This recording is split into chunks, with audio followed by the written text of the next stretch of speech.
Salam, hər vaxtınız xeyir olsun. Bugün sizinlə Mehmet Nəşriyyatının ədəbiyyat test toplusundan Məhəmməd Hüseyn Şəhriyar mövzusunda olan sualların izahına baxacağıq. İzaha keçməzdən əvvəl videonu bəyənməyi və kanala abunə olmağı unutmayın. Qeyd edeyim ki, növbəti tədris ili üçün buraxılış qruplarımıza artıq qeydiyyat başlayıbdır. Dərslərimizə qeydiyyatdan keçmək üçün gördüyünüz nömrəyə yaza və ya zəng eləyə bilərsiniz. Gördüyünüz nömrə, bu nömrə bizim əlaqə nömrəmizdir.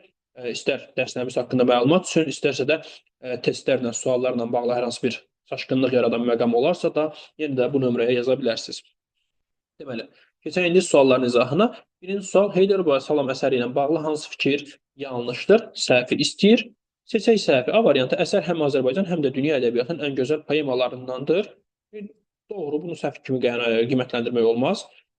Şairin uşaqlığı ilə bağlı xatirələri əksini tapmışdır. Bəli, vardır, doğru. Əsər farsça yazılmış, Azərbaycan dilinə tərcümə olunmuşdur. Səhvdir, əsər ana dilində yazılıb. Cavab C variantı. İkinci sual Türkün dili şeirini oxuyan şagird müəllifin ana dilimizə münasibətində düzgün fikirləri müəyyən etməlidir. O hansı fikri seçsə doğru olar. 1. Türk dili bu dildə danışanlar üçün əzizdir və istəklidir. Bəli, təbii ki, Türkün dili tək sevgili, istəkli dil olmaz deyir. Doğrudur. 2. Hər kəs öz dilini göz bəbəyi kimi qorumalıdır. Bəli, bu fikir də doğru sayıla bilər əsər üçün. 3. Şair ana dilini miti ilə bənzədir. Xeyr, miti ilə bənzətmir. Əksinə, başqa dilləri bənzədir bir növ. Ona görə 3 səhvdir. 4. Şair öz sözlərinə ərəb və fars sözləri qatmamalıdır. Bəlidir ki, öz ləfzinə farsı, ərəbi qatmasa şair dilimizdə bu qədər zirzibil olmaz. Doğrudur, dil qatmamalıdır. 4 doğrudur. Şair olmaq üçün dili gözəl bilmək kifayətdir. Belə bir məqam vermir. Deyir ki, şair olmaq üçün gərək anadan şair doğulasan. 1, 2, 4 cavab olmalıdır. C variantı. Üçüncü sualda Heydər Əliyev Salam əsərində hansı mövzulara toxunulubdur? 1. Təbiət hadisələri, təbiət gözəlləri, bəli, var. Heydər Əliyev ildırımlar çaxanda, sellər, sular şaqqıldayıb baxanda bəli, bu təbiəti təsvir edir ki, o təbiət deyir ki, mənim üçün bir sinema pərdəsidir. Doğrudur, var. Adət ənənələr bəli var. Orada yumurta döyüşdürmək, yumurta boyamaq və s. Adət ənənələr var. 3. Kənd adamlarının həyat tərzi bəllidir ki, damları su vuyurdu, çayda paltar yuyurdu və s. Doğrudur. 4. Şairin farsça şeirlərinə görə məşhurlaşması belə bir məqam yoxdur. Şairin uşaqlıq illəri ilə bağlı xatirələri bəlidir. Aradan xır oynayırdıq, nə bilim gedib armud satandan buğda verib armud alırdıq və s. və s. 1, 2, 3, 5 cavab olmalıdır. C variantı. Dördüncü sualda Türkün dili şeiri ilə Eyler diaqramındakı uyğun fikirləri müəyyən eləyin. Ötməz oxumaz bülbülü salsan qəfəs içrə, dağ daşda da olmuş dəli ceyran həmid olmaz. Bu dillə bağlı bir sıxışdırmaya işarədir. B variantı insan odur, tutsun bu zəlil xalqın əlindən. Allahı sevərsənsə bu insan zəlil olmaz. Burada insana münasibət öz əksini tapıbdır. Bizdən nə istəyir? Uyğun fikirləri istəyir. Birincisi aid edilibdir. Dilimizin inkişafına mane olunmasına ilk misrada işarə var. Bəli, doğrudur. İkincisi ortaqlı misraların məzmunu arasında təzad var. Misraların məzmunu arasında. Birinci nümunədə deyir ki, ötməz oxumaz bülbülü salsan qəfəs içrə, dağ daşda doğulmuş dəli ceyran həmin olmaz. Bunlar bir-birinə, yəni bu misra ilə bu misra bir-birinə təzad deyil. Hətta ikinci misra birinci misranı qüvvətləndirir, əksinə yəni. Ona görə ikinci fikir düz götürülməz. Xalqın əlindən tutan insan sönməyən od hesab olunur. Səhvdir, burada oddan danışılmır. İnsan odur deməkdir. Bu insan odur ki, tutsun zəlil xalqın əlindən. Üçüncüsü də səhvdir. Yalnız bir doğru olmalıdır. Cavab A variantı. Beşinci sualda Təbrizim şeiri ilə Süleyman Rüstəmin Təbrizim şeiri ilə Heydər bəy Salam əsəri arasındakı uyğunsuzluğu istəyir. Deməli, qafiyə quruluşu A, B, B, C, C, C, D, D formasında qafiyələnmişdir. Qafiyə quruluşu A, B, B, C, C, D kimi qafiyələnmişdir. Bu dediyimiz kimi bu ortaq olmalıdır. Ona görə biri götürmür. Yox, birdən uyğunsuzluğu istəyir. Hə, uyğunsuzluğu bir götürürük. Bir götürür. 2. Şairin Cənubi Azərbaycana bağlı xatirələri əksini tapıbdır. Təbrizində xatirələri əksini tapmayıbdır. Heydər bəy Salamdadır bu. Səhvdir bu da. Əsər poema janrının tələblərinə tam uyğundur. Təbrizi poema deyil, ona görə səhvdir. Şair Cənubi və Şimali Azərbaycanın ayrı düşməsinə dözə bilmir. Xalqı mübarizə əsaslayır. Hər hansı birində mübarizə əsasləmə yoxdur. Səhvdir. Müəyyən hisslər şairin uşaqlıq xatirələri əsasında yazılmışdır. Bəli, Heydər bəy Salamda uşaqlıq xatirələri öz əksini tapıbdır. Doğrudur, yerindədir. Kəndlərin ağır həyat tərzi də işıqlandırılmışdır. Bəlidir, kəndli yazıq çıraq tapmır yandıra, görüm sizi bərqiz qalsın andıra. Bu doğrudur, götürmürəm. Cavab olmalı 1, 2, 3, 4. Ana A variantı. Daha sonra 6-cı sualda deyir ki, hansı misrada və ya misralarda şairin şifahi ədəbiyyatımıza münasibəti əksini tapıbdır? Millət qəmi olsa burada deyil. Bilirsən hansı adadır? Türkün məsələ folklor dünyada təkdir. Bax, həmin misralara. Bu da E variantındadır. Cavab olmalıdır 6-da E variantı. 7-ci sualda Heydər bəy Salam poeması ilə uyğun fikirlər, yəni doğru və yanlışları seçirik. Bir, şair xalqı, milləti dərdə salmış adamları lənətləyir, bəllidir ki, görüm sizi tutsun məzlumların ahı. Doğrudur bu. Sonra şair atasını gözəllərin axıra qalmış adlandırır. Bəllidir ki, mənim atam süfrəli bir kişi idi, amma gözəllərin axıra qalmış idi. Doğrudur. Yanlışın altından yanlışları seçirik. Poemada təbiət təsvirlərinə geniş yer verilib. Bəli, verilib. Bu doğrudur. Götürmürəm. Heydər dağı Yaqub peyğəmbərə bənzədilir. Şəhriyar da özü Yusifə bənzədilir. Doğrudur, amma yanlışın altındadır. Götürmürəm. 1-2 cavab olmalıdır. D variantı. 8-ci sualda Türkün dili şeirinin təhlili ilə bağlı fikirlərdən yalnız ikisinin aid olduğu beytləri müəyyən edin. Verilən fikirləri tək-tək uyğunlaşdırmalıyam. Hansına ikisi uyğunluq təşkil edirsə, cavabım da məhz o olacaq. Deməli, A variantı, bu şəhriyarın təbii kimi çinməli çeşmək Kövsər ola bilsə, demirəm səlsəbil olmaz. Deməli, qafiyə quruluşu AB kimidir, bəli, AB-dir, doğru. Sonra şair adını çəkir, bəli, şəhriyar öz adını çəkibdir, doğru. Sonra nə mətlə, nə də məktə beytdir, səhvdir, məktlə, sonuncu beytdir, minus. Dilimizin qəfəsə salınması pislənir. Xeyr, bundan danışılmır burada. İkisi uyğun gəldimi? Gəldi. Deməli, A-nı götürürük. B. Türkün dili tək sevgili istəkli də olmaz. Ayrı dilə qatsan bu əsil dil əsl olmaz. Qafiyə quruluşu AB kimidir? Xeyr, minus. Şair adını çəkir? Xeyr. Mətlə və ya mətlə beytdir? Xeyr, mətlə beytdir. Elə ilk beytdir. Dilimizin qəfəsə salınması pislənir? Xeyr. Burada heç biri uyğun gəlmədi.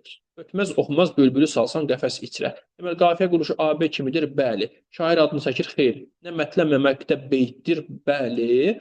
Dilimizin qəfəsə salınması pislənir? Bəli. Burada üçü uyğun gəldi. Getdi. Şair ola bilməzsən anan doğmasa şair. Deməli, qafiyə quruluşu AB kimidir? Bəli, AB-dir. Şair adını çəkir? Xeyr. Nə mətlə, nə məktəb beytdir? Bəli, ilk də deyil, son da deyil. Doğru. Dilimizin qəfəsə salınmasından danışılır? Xeyr. İkisi uyğun gəldi. Deməli, cavab D-də olacaq. A, D cavab olmalıdır. Məhz D variantı. 9-cu sualda əsərdə hansılara yer verilmir? Heydər bəy Salam əsərindən söhbət gedir. Kəndlərin qış axşamı məşğuliyyətləri ki, qarı nənə nağıl danışardı. Deməli, bu var. Sonra 2. Məzlumların haqqını müdafiə edən insan, bu Amir Qafar Seyidlərin tacı idi. Deyir ki, məzlumların haqqı üstə əsərdi, zalimları qılınc kimi kəsərdi. Bu var. Şairin məktəbi ilə bağlı xatirələri bəllidir ki, məktəbə gedərdik. Hətta arabir deyir ki, müəllimi də alladıb qaçardım məktəbdən. Yəni, bu da öz əksini tapıbdır. 3-cü silirəm. 4. Şairin universitet təhsili, xeyr, universitet təhsilinə söhbət belə getmir. Məşrutə hərəkətindən söhbət getmir. Cavab olmalıdır 4-5, yəni A variantı. Keçək 11-ci suala, daha doğrusu 10-cu suala. Deyir ki, Eyler-Venn diaqramındakı 4 rəqəminin yerinə yazıla bilər. 4 rəqəminin, yəni 1, ortaq da, hamısı üçün ortaq istəyir bizdən. Hamısına aid ortaq fikri, ortaq əsəri, fikri seçirik bu 3 əsərin üçünə də. Deməli, nəzmlə yazılmışdır, lirik növdədir, bu sirkəyə aid deyil. 20-ci əsrin 1-ci yarısında yazılmışdır, bu türkün dilinə aid deyil. Şeir, şairin şovinist dairələrə etirazını bildirir, bu türkün dilinə aid deyil. Hekayə janrındadır, bu türkün dilinə aid deyil. Dilimizin təmizliyinin qorunması məsələsini toxunubdur, bu üçünə də aiddir. Hər üçündə dilimizin saflığından danışılır, cavab olmalıdır E variantı. 11-ci sualda hansı misralar qarı nənənin danışdığı nağılla bağlıdır? Heydər bəyə Salam poemasında. Deməli, heç bilməzdik, dağdır, daşdır, xeyr, bu orada deyil. Təbii ki, bu orada deyil. B variantı, külək qalxıb qapı-bacanı döyəndə, qurd keçinin şəngülüsün yeyəndə, bəli, bax, məhz bu hissə həmin o nənənin danışdığı nağılla bağlıdır. Daha sonra 12-ci sualda şəhriyarın yaradıcılığı ilə bağlı doğru fikirləri seçin, doğruları axtarıq. Axtaraq hələ birinci fikir deyir. Deyir ki, qardaşım oğlu Huşəngi əsərində olduğu kimi Gecənin əfsanəsi əsərində də şairin sürgün illərindən danışılmışdır, bəli danışılır. Hara qaçsın insan əsərində olduğu kimi iman da ilə getdi əsərində də şair ədalətsizliyi, yoxsulluğu əks etdirmişdir, bəli doğrudur, əks etdiribdir. Heydər bəy Salam əsərində olduğu kimi Stalingrad qəhrəmanları əsərində də 2-ci Dünya müharibəsi ilə bağlı hadisələr əks etdirilmişdir. Səhvdir, Heydər bəy Salamda 2-ci Dünya müharibəsi yoxdur. Qaçaq Nəbi şeirində olduğu kimi Qafqazlı qardaşları görüş şeirində Cənubi Azərbaycan mövzusu öz əksini tapmışdır. Cənubi Azərbaycan yox, səhvdir. Şimali Azərbaycan desəydi bəlkə razılaşmaq olardı. Daha sonra sağ tərəfdə Odda yanan pərvanə şeirində olduğu kimi Dəli Pəri şeirində də nakam məhəbbətin üstün üzüntüləri əks olunmuşdur. Hə, bu var, bu doğrudur. Buradan nəyi götürdük? Buradan 1-i, 2-ni götürdük. Buradan da 5-i. 1, 2, 5, yəni cavab olmalıdır B variantı. 13-cü sualda deyir ki, Heydər bəy Salam əsərinin bədii forması ilə bağlı hansı fikir fərqlidir, doğru və ya yanlış olmaq baxımından baxırıq. Qarışıq janrda yazılıb, yəni poema janrında doğrudur. Qafiyə quruluşu A, A, A, B, B, C, C, B, B, D, D, D, B, B formasında qafiyə kimidir deyir. Hı -hı. Deməli, bu ilk iki bənddə bu formada olsa da, növbəti bəndlərdə axırıncı iki misra BB formasında qafiyələnmir. Ona görə bu yanlışdır. Misra daxili heca sayı 11-dir, doğrudur. Uşaqlıq xatirələrin təqdimində kiçik süjet əlamətləri nəzərə çarpılır, doğrudur. Yazılı janrın nəsr forması yoxdur. Bəli, poema janrının nəsr forması yoxdur. Bu da doğrudur. Fərqli olan oldu B variantı. 14-cü sualda türkün dili şeiri ilə bağlı doğru fikirdir. Doğru fikir axtarırıq. Deməli, şeir tərənnüm üzərində qurulub və etiraz motivi ikinci plandadır. Əksinə, etiraz motivi daha çox ön plandadır. Səhvdir. Şair düşünür ki, xəşil doşabsız olmadığı kimi şeir də hissiz olmalıdır, yox, olmamalıdır. Səhvdir. Şeirin əvvəlində ərəb fars sözlərindən istifadəni pisləyən şair özü də bu qaydaya uyur, xeyr, uymur, ərəb fars sözlərindən istifadə eləyibdir. Şairin fikrincə əsl insan xalqın əlindən tutar. Bəli, deyir ki, insan odur, tutsun bu zəlil xalqın əlindən, cavab D variantı olmalıdır. 15-ci sualda türkün dili əsərinə əsasən cədvəldəki uyğunluğu müəyyən edin. Yəni doğrunun altından doğru, yanlışın altından da yanlışı seçin. Deməli, şeirin bütün misralarından rədifdən istifadə olunmuşdur. Türkün dili bütün misralarında səhvdir. Bütün beytlərində ola bilərdi. Müəllifin türkün folkloruna münasibəti aydın deyil, əksinə aydındır, tək olduğunu düşünür. Şairin fikrincə bu dildə danışanlar onu qorumağa borcludurlar. Bəli, bu doğrudur. Yanlışın altından yanlışlar. Şair düşünür ki, dildə qadağa qoymaq onun inkişafının qarşısına sədd çəkməkdir. Bəli, bu doğrudur, amma yanlışın altındadır, götürmürəm. Şeirin qafiyə quruluşu Füzulinin söz qəzəli eynidir. Bəli, eynidir, doğrudur. Bu da yanlışın altında olduğu üçün götürmürəm. Bir dənə 3-ü seçdikdə yalnız 3 cavabımız olmalıdır. A variantı.